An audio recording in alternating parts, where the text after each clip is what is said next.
Avant de commencer la vidéo, n'oubliez pas de vous abonner et d'activer la cloche. Nous avons également sorti un livre en ligne qui t'aide à devenir un meilleur chrétien et à renforcer ta relation avec Dieu. Clique simplement sur le lien en profil ou dans la description de la vidéo. Il existe une vérité simple, mais capable de changer toute une vie. Jésus-Christ t'aime, ce n'est pas une phrase religieuse, ni un slogan, c'est l'amour le plus pur, le plus fort, le plus fidèle que tu puisses connaître, un amour qui relève, qui pardonne, qui restaure et qui donne un sens nouveau à chaque jour. Dans ce message touchant du pasteur Marcelo Tunasi, découvre la profondeur de cet amour, comment il agit, comment il transforme, et pourquoi il reste la plus grande force qui existe. Pour la gloire de Jésus. Amen. Acclamons le Seigneur.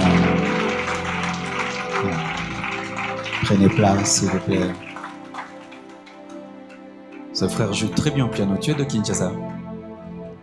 J'habite ici, au Luxembourg. Ah, vraiment frère, quand je viens, tu dois venir. Il joue toutes les notes que j'aime. Tu suis beaucoup mes vidéos? Ah, je me suis senti à Kinshasa. Tu t'appelles comment? Benjamin. Benjamin, nous deux là, liés.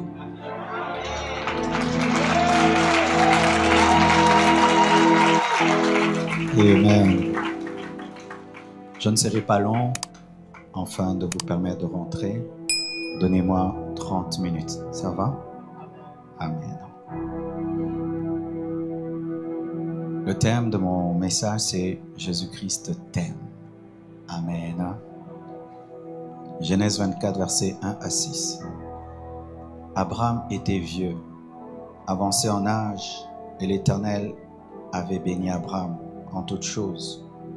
Abraham dit à son serviteur, le plus ancien de sa maison, l'intendant de tous ses biens, mais je te prie ta main sous ma cuisse, et je te ferai jurer par l'Éternel, le Dieu du ciel et le Dieu de la terre, de ne pas prendre pour mon fils une femme parmi les filles des Cananéens, au milieu desquelles j'habite, mais d'aller dans mon pays et dans ma patrie prendre une femme pour mon fils Isaac. Le serviteur lui répondit, peut-être la femme ne voudra-t-elle pas me suivre dans ce pays-ci? Devrais-je mener ton fils dans le pays d'où tu es sorti? Abraham lui dit, garde-toi d'y mener mon fils. Prenez place, s'il vous plaît.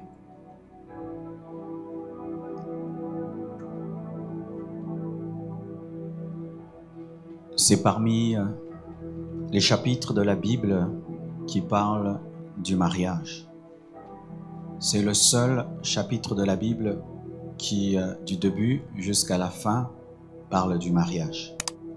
Dans la Bible, il y a certains versets à gauche et à droite, mais dans la Bible, c'est le seul chapitre, Genèse 24, qui parle du mariage de Rebecca et d'Isaac. Ce passage révèle que l'homme de la destinée existe et la femme de la destinée existe. Nous entendons des gens qui enseignent et qui disent que tu choisis une femme et puis tu la présentes à Dieu. Ce passage nous révèle qu'il faut demander à Dieu une femme, il faut demander à Dieu un homme. Parce que Eliezer a prié, c'est alors qu'il a rencontré Rebecca. Je ne vais pas vraiment enseigner sur ça, mais en soi, j'ai donné ce passage afin de parler d'un exemple d'amour. Nous voyons un homme, Abraham, vieux, très très riche, qui a perdu sa femme Sarah et qui a un fils héritier très riche, mais il n'a pas de femme. Normalement, il fallait que Isaac lui-même se déplace pour aller chercher une femme, n'est-ce pas? Mais là, on choisit pas le plus vieux des serviteurs, parce que certains enseignent que Eliezer était le plus vieux. Non, il était le plus ancien. Il y a une différence entre être le plus vieux et le plus ancien, parce que tu peux être le plus vieux, mais tu es le nouveau. C'était le serviteur le plus ancien, et qui n'était pas le serviteur le plus ancien seulement, il était aussi l'intendant de tous ses biens, pour dire qu'il a confié cette tâche à la personne la plus importante de sa vie. Parce que pour les personnes précieuses, on utilise des personnes précieuses. Isaac était précieux et il fallait pour une telle tâche quelqu'un de précieux. Alors, l'intendant s'en va. Et avant de partir, il dit à Abraham, peut-être que la fille ne voudra pas venir parce qu'elle doit voir celui qu'elle va épouser. Alors il faudrait que j'amène Isaac. Il dit non. Si c'est elle, elle va accepter de quitter son père, sa mère, sa maison, tout ce qu'elle a pour venir vers mon fils. J'ai perdu Sarah, je ne peux pas perdre Isaac. Et fais-moi jurer que tu n'amèneras pas mon fils vers elle et que tu ne vas pas amener n'importe qui à mon fils, ce sera un membre de la famille. Il fait le vœu et il s'en va. Et comment tu vas trouver? Il a prié. Il a dit que la femme à qui tu as destiné ton serviteur, quand je lui demanderai de l'eau, me donne, et sans lui demander de donner de l'eau au chameau et au serviteur, qu'elle le fasse d'elle-même. C'est-à-dire que ça doit être une personne qui a une bonté naturelle. Amen. Pas une bonté forcée. Et à peine qu'il a prié, directement, Rebecca sort. Automatiquement. Et je vais sauter. On lui donne des cadeaux. Elle donne de l'eau au chameau. Elle donne de l'eau au serviteur. Et il veut prendre cette fille et l'amener auprès d'Isaac. La famille veut faire traîner les choses. Il dit non, Dieu m'a exaucé. Dites-moi. Et on dit, vous voyez la fille elle-même, qu'elle décide s'il va aller ou pas. C'est sa volonté. Consultez la volonté de la fille. Et on pose la question à Rebecca, on dit, veux-tu aller avec cet homme? Il dit oui, je vais aller avec cet homme. Elle quitte son père, elle quitte sa mère, elle quitte son puits, ses amis, et elle va vers Isaac. Lorsque elle arrive, de loin elle aperçoit Isaac. Sans présentation, elle sent que ça doit être lui. Elle dit qui est cet homme? On dit c'est Isaac. Elle se couvre et Isaac la prend. Et la Bible dit qu'il fut consolé de l'absence de sa mère. Rien dans la Bible n'est écrit au hasard et tout dans la Bible est écrit autour de Christ. Je répète, rien dans la Bible est écrit au hasard et tout ce qui est écrit dans la Bible est écrit autour de Christ. Christ est dans la Bible de Genèse à Apocalypse. Et où est-ce qu'on trouve Christ dans cette histoire? Dans cette histoire, Rebecca représente l'Église et Isaac représente Jésus et le serviteur représente le Saint-Esprit. Pourquoi je le dis? Parce que c'est le Saint-Esprit qui prépare l'Église. Et pour l'enlèvement, ce n'est pas à Jésus de revenir sur terre, c'est à l'Église de quitter la terre pour aller vers le ciel. C'est alors qu'il fallait que Rebecca puisse quitter sa famille et monter vers Isaac. C'était une préfiguration. Qu'il y aura des temps où les hommes vont épouser Dieu. Et ce n'est pas Dieu qui viendra encore sur la terre, mais ce sont les hommes qui quitteront la terre et iront au ciel. Je vous annonce le ciel. Je vous annonce un mariage avec Dieu. Je vous annonce un mariage avec Dieu. Je vous annonce un mariage avec Dieu où Jésus restera dans les airs et à la voix d'un archange, au son de la trompette, les morts en Christ resteront premièrement et les vivants seront enlevés. Alléluia. L'amour. N'oubliez pas mon thème, c'est Jésus-Christ t'aime. Je viens de vous donner l'exemple d'un amour biblique qui a fait quitter une fille son père, qui a fait quitter une fille sa mère, qui a fait quitter une fille ses amis, qui a fait quitter une fille son train-train, qui a fait quitter une fille son puits, qui a fait quitter une fille sa vie. Enfin d'épouser un homme qui avait des bœufs, des chameaux.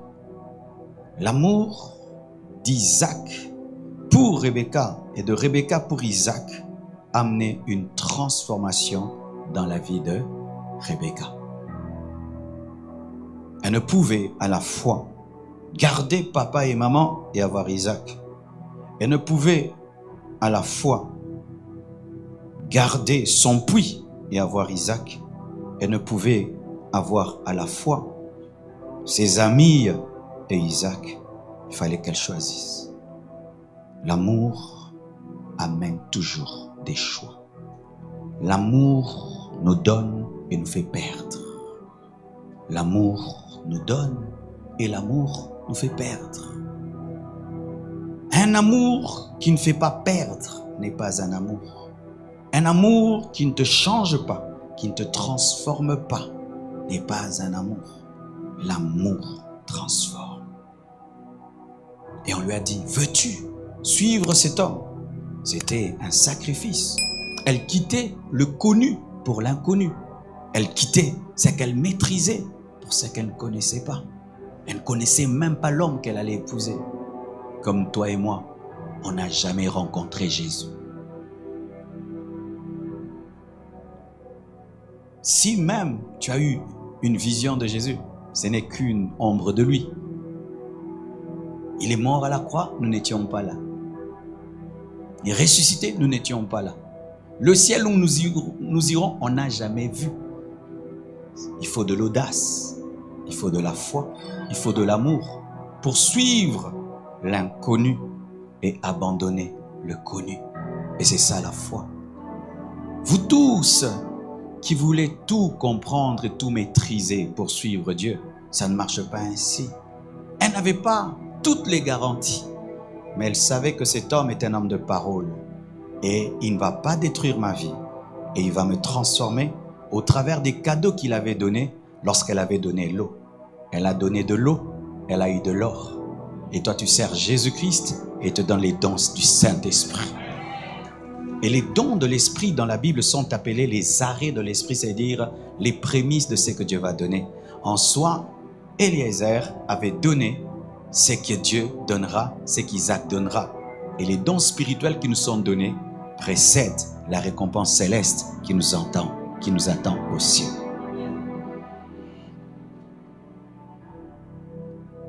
Si un jour, mettons que Donald Trump est célibataire, il vient épouser une luxembourgeoise, qu'est-ce que ça va amener dans la vie de cette fille?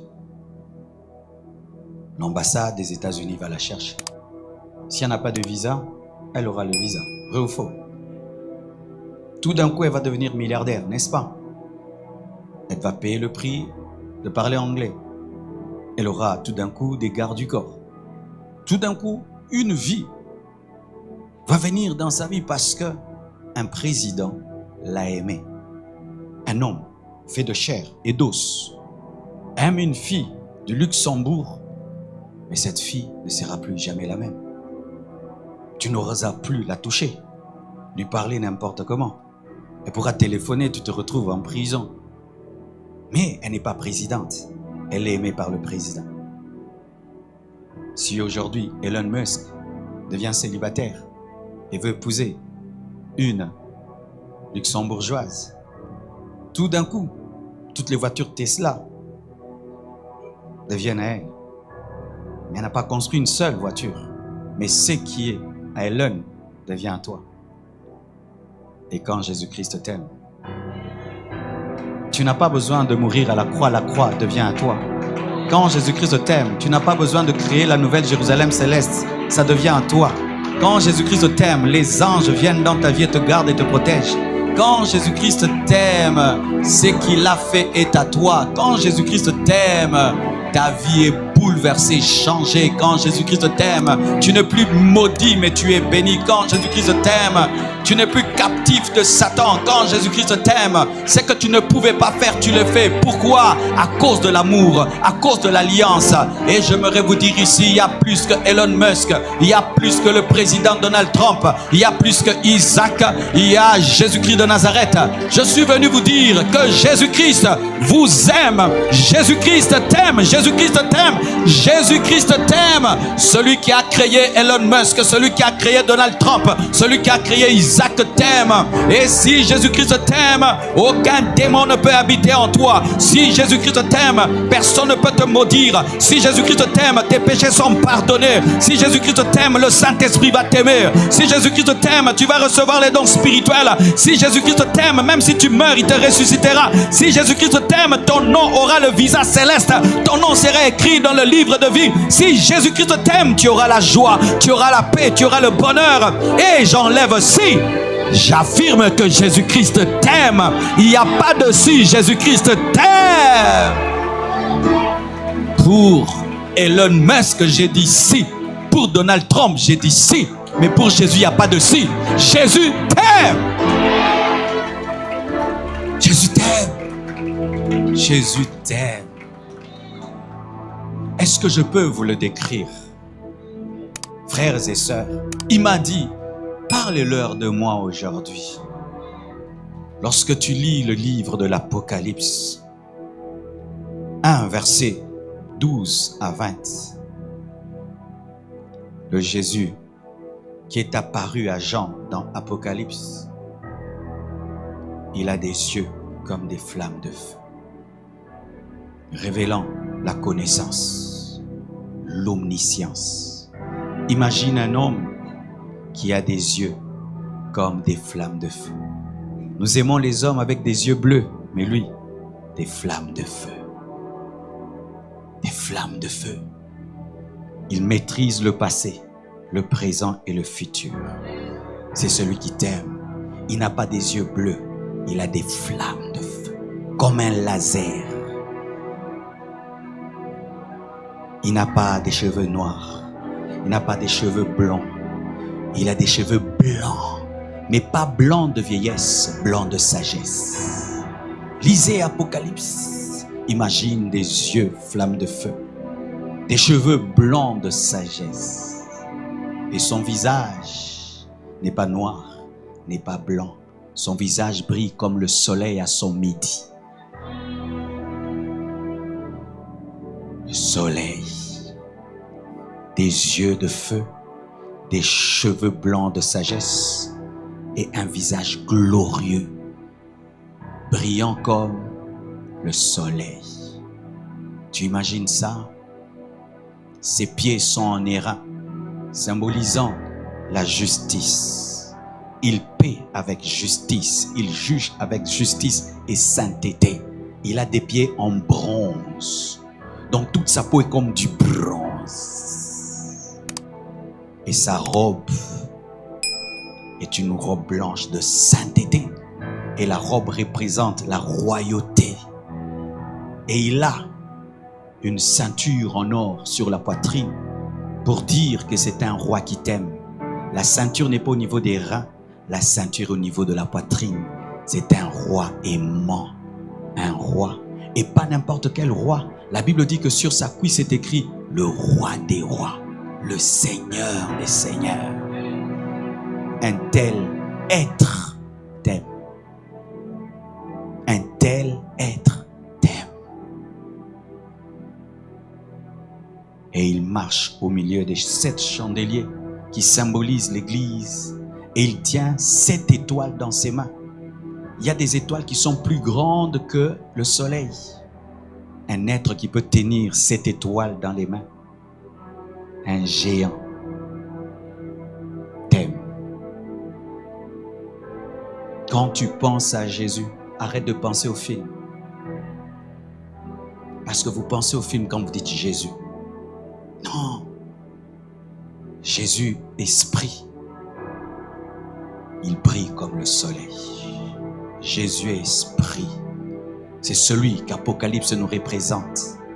Et un être pareil t'aime.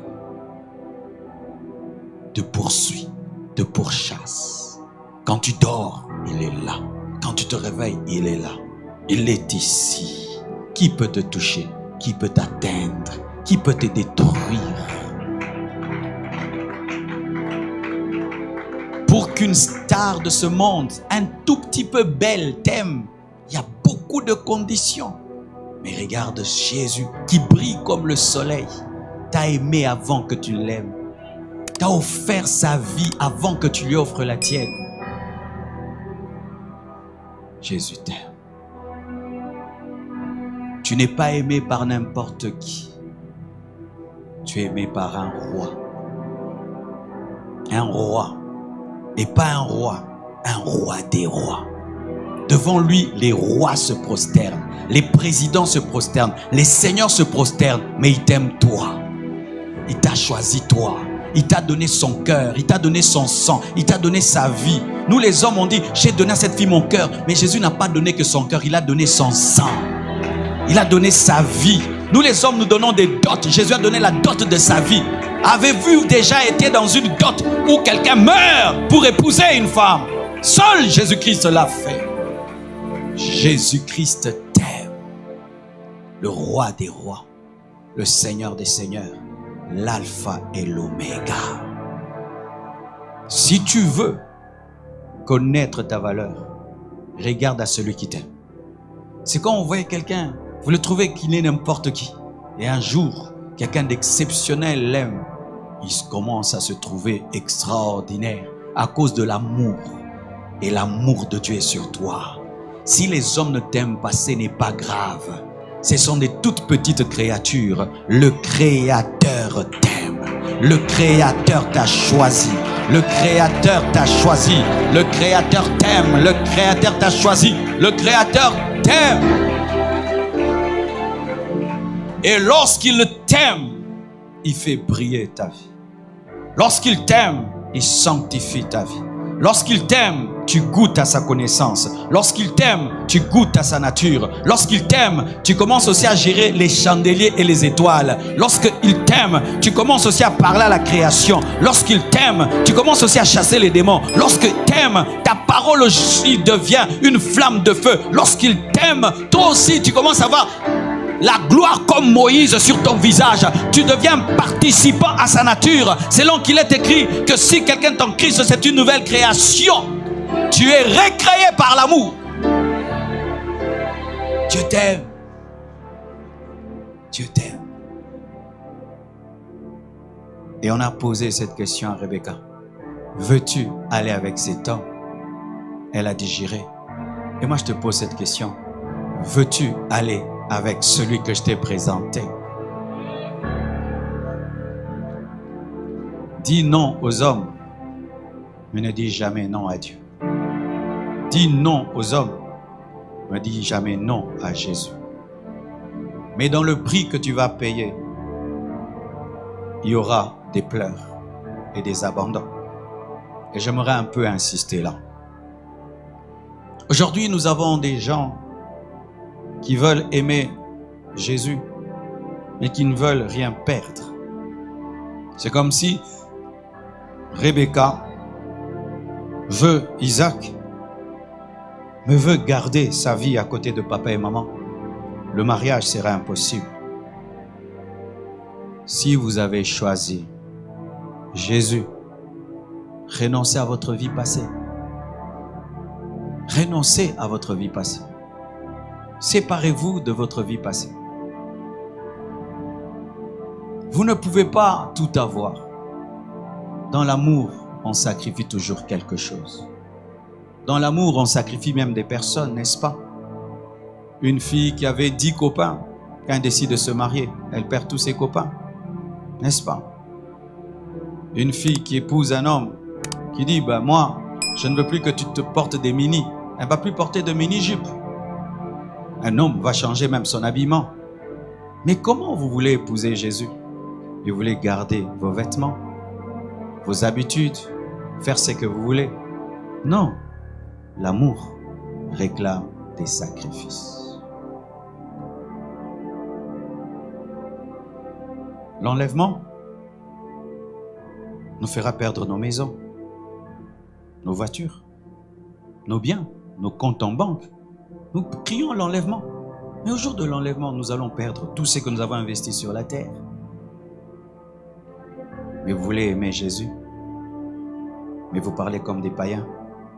Vous pensez comme des païens. Vous agissez comme les païens. Non, frère. ce n'est pas un mariage. Si pour les mariages de cette terre, les gens se séparent des choses, et maintenant pour le mariage avec Dieu, vous ne voulez pas vous séparer de quoi que ce soit, et vous dites que vous l'aimez. Non.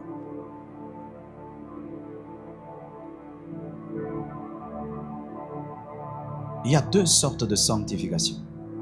La sanctification par amour et par crainte. Certains renoncent au péché parce qu'ils craignent Dieu. C'est un bas niveau. Et d'autres renoncent au péché parce qu'ils aiment Dieu. C'est le plus haut niveau. Une maman peut être tous les jours derrière sa fille. Arrête t'habiller comme ça, arrête t'habiller comme ça. La fille refuse. C'est que cette fille tombe seulement amoureuse d'un homme. Elle va dire, je t'aime quand tu es en robe. Elle va porter des robes tous les jours. Pourquoi? L'amour a rallongé les jupes. Jésus t'aime. Et il aime la sainteté. Il aime la pureté. Il aime la douceur. Il aime l'humilité. Il aime l'humilité. Il aime le pardon. Il aime la prière. Il aime l'adoration. Il aime la méditation. Si tu l'aimes, tu aimeras ce qu'il aime. Et voici ce qu'il fera. Il va t'aider à l'aimer. Parce qu'il sait que naturellement, l'homme est incapable d'aimer Dieu. Il te donnera son esprit qui te rendra capable de marcher avec lui. Car ce n'est ni par force ni par puissance, mais c'est par l'esprit. Mais toi, tu dois avoir la volonté de l'aimer pour que tu l'aimes. Parce qu'il ne peut pas te forcer à l'épouser. Parce que Jésus n'est pas un violeur. Jésus est un époux. Il ne te changera pas si tu ne veux pas. Il ne régnera pas sur toi si tu ne veux pas. Il ne te dominera pas si tu ne veux pas. Ça doit être volontaire. On a posé la question à Rebecca. Veux-tu suivre cet homme? Je le veux. Aujourd'hui, il m'a dit de vous donner ce simple message. Veux-tu me suivre? Veux-tu m'appartenir? Veux-tu être à moi? Quelle humilité! Je crée ce piano et je suis Monsieur Yamaha. Et puis je viens de demander à ce piano, veux-tu que je joue sur toi? Quelle politesse et quel respect. C'est ce que Dieu a fait.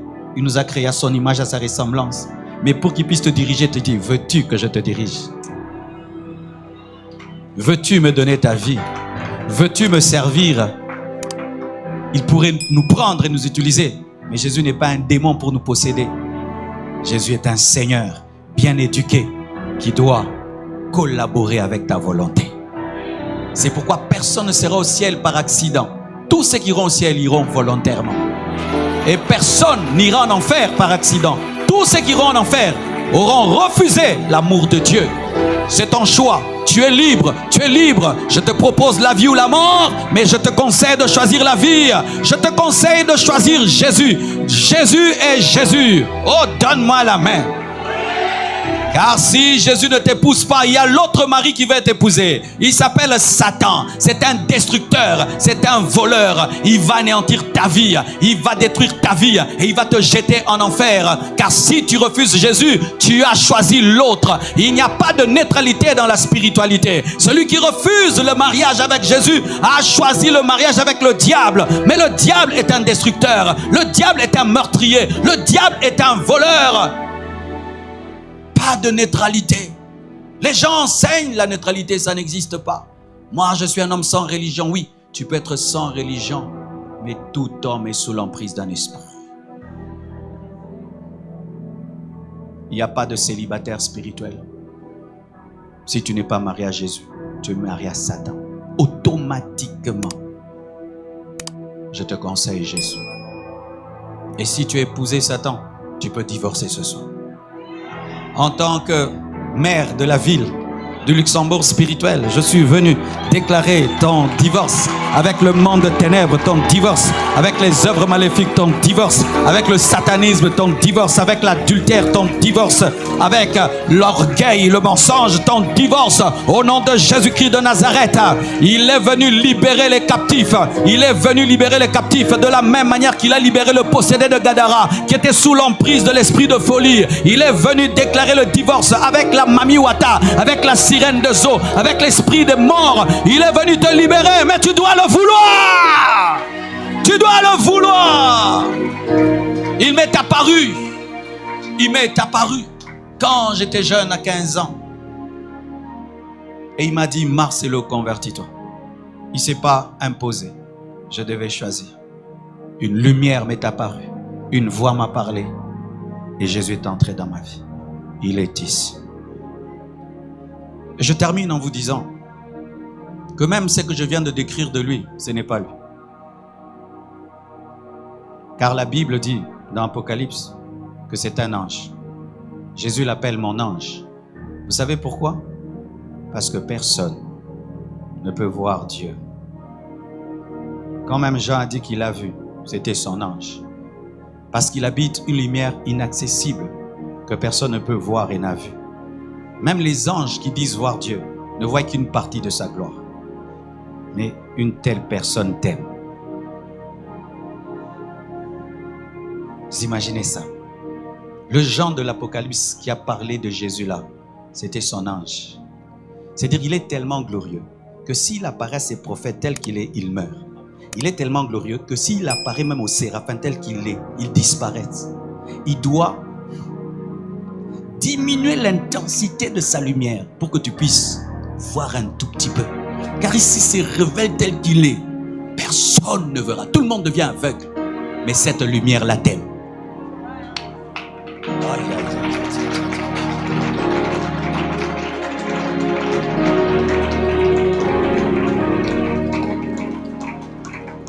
Si Dieu devait se manifester tel qu'il était, il n'y aurait aucune description de lui, parce que tout le monde serait aveugle. Jésus, c'est Dieu qui se montre parce qu'on ne peut le voir. C'est Dieu qui se touche parce qu'on ne peut le toucher. C'est-à-dire que j'aime une fourmi et je deviens une fourmi pour me marier avec elle. C'est ce que Dieu a fait. Tu aimes un chien, tu te deviens chien pour te marier avec le chien. Il est devenu homme pour que les hommes deviennent Dieu. Frère, depuis que j'ai compris ça, même si on me rejette, je m'en fous. Même si les gens me disent, tu n'es pas beau, c'est toi qui l'as dit. Je le suis beau parce que Dieu m'aime.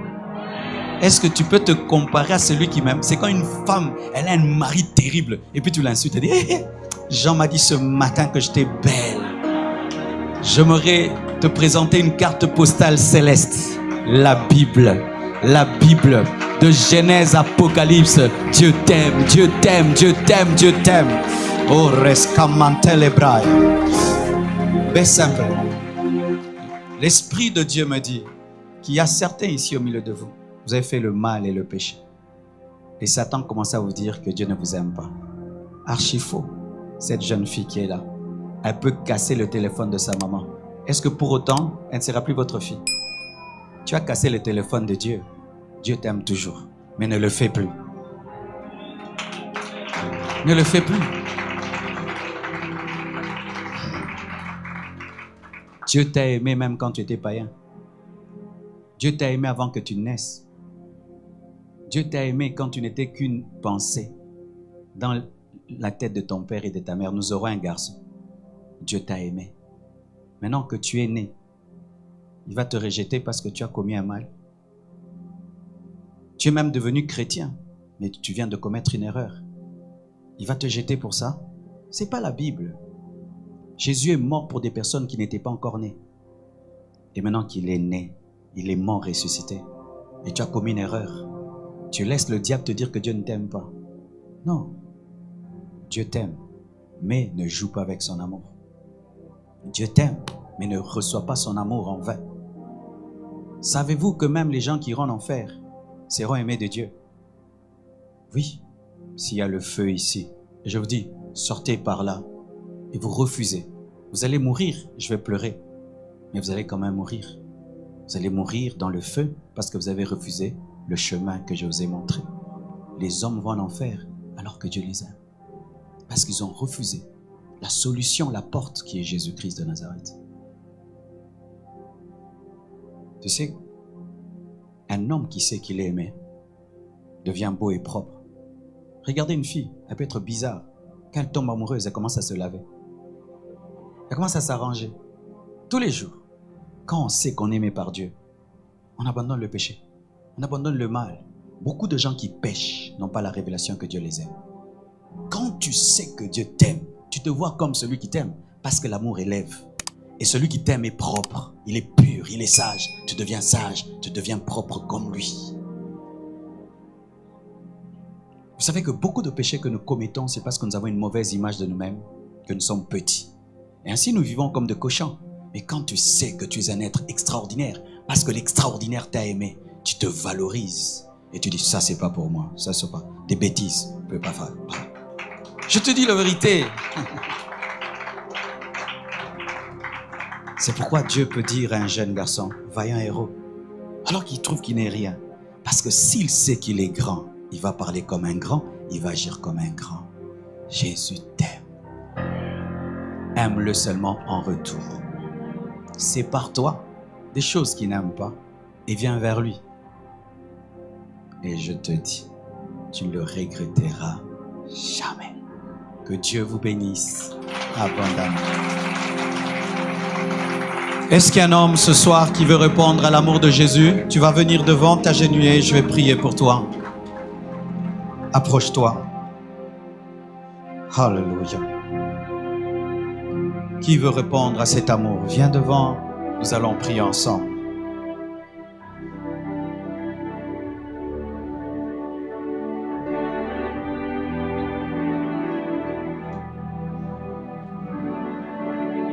Acclamons le Seigneur. Puiser, moi je viens puiser, puiser, puiser, plus de toi encore, puiser, puiser. Moi je viens puiser l'amour, puiser, puiser, plus de toi, puiser. Nous allons prier avec nos frères et sœurs. Lèvons nos mains vers eux. Merci Seigneur pour ce message et pour ces hommes et ces femmes que ton amour a touchés. Je suis persuadé qu'il n'y a que ton esprit et ta puissance qui peut les convaincre. Je te supplie de toucher leur vie, de toucher leur cœur par ton Esprit Saint. Tu vas me suivre dans la prière. Seigneur Jésus, merci pour ton amour. Toi, l'être le plus extraordinaire de tout l'univers. Tu m'aimes. Tu es mort pour moi. Tu es ressuscité pour moi. Comme Rebecca a donné sa vie à Isaac, je te donne la mienne. Dirige-moi. Sauve-moi, pardonne-moi, libère-moi. Fais de moi une nouvelle création. Fais de moi un homme changé, une femme changée. Je confesse de ma bouche le Seigneur Jésus-Christ. Et je crois dans mon cœur que Dieu l'a ressuscité d'entre les morts. Je suis pardonné, je suis sauvé, je suis aimé, je suis aimé, je suis aimé, je suis aimé, je suis aimé. Je suis aimé, je suis aimé. Merci Jésus, merci Jésus, merci Jésus. Si ton père ne t'aime pas, Jésus t'aime. Si ta mère ne t'aime pas, Jésus t'aime. Si tes amis ne t'aiment plus, Jésus t'aime. Si la société t'a rejeté, Jésus lui t'aime. Les imparfaits avaient jugé la femme qui était tombée dans l'adultère, mais le parfait lui avait accordé une seconde chance. Et il te dit, va et ne pêche plus. Merci Jésus. Amen. Nous acclamons le Seigneur. Vous allez suivre le protocole, c'est à gauche ou à droite? À ma gauche, s'il vous plaît, suivez le service du protocole. Donnez-moi 1 minute et puis je vous laisse partir. Demain, je prierai pour vous. Aujourd'hui, faute de temps, nous allons nous arrêter là. J'ai apporté quelques-uns de mes ouvrages. Ils sont disponibles à la fin du culte et nous aurons à dédicacer tous les livres qui seront achetés demain. Et demain, nous ne serons pas ici, nous serons à l'hôtel Hilton, c'est ça? Il y a toutes les coordonnées sur ma page Facebook, Pasteur Marcelo Tounassi. Vous allez voir toutes les coordonnées pour demain dimanche à partir de 16h 16h30. 16h30. Demain à 16h30 à Hilton. Il y a le livre 500 paroles de sagesse. C'est un livre qui peut t'aider tous les jours, te donner un conseil de vie. Tous les jours. Et il y a de la place même, tu peux écrire ce que tu as compris. Principe pour les choix du conjoint, il y a 2, tome 1 et tome 2. Pour tous ceux qui n'arrivent pas à trouver l'homme de leur vie, la femme de leur vie, ce livre va t'aider à bien choisir. Si tu as un enfant, un garçon qui te ramène tout le temps une nouvelle fiancée, il faut lui acheter ça. Amen. Et La voie du véritable pardon, c'est un livre qui parle d'amour, de pardon. On t'a fait du mal, tu as du mal à pardonner. Avant que tu ne finisses, tu auras pardonné. Alléluia. Et mon nouveau livre, qui est sorti il y a quelques semaines, 30 clés pour transformer la souffrance en force. C'est pour ceux qui ont perdu un être cher, papa, maman, ton mari, ta femme, un enfant, un ami, ou ceux qui ont des blessures intérieures, qui traversent des moments de souffrance atroce. Tu peux changer la mer rouge en tapis rouge. Amen. Que Dieu vous bénisse abondamment. Merci beaucoup.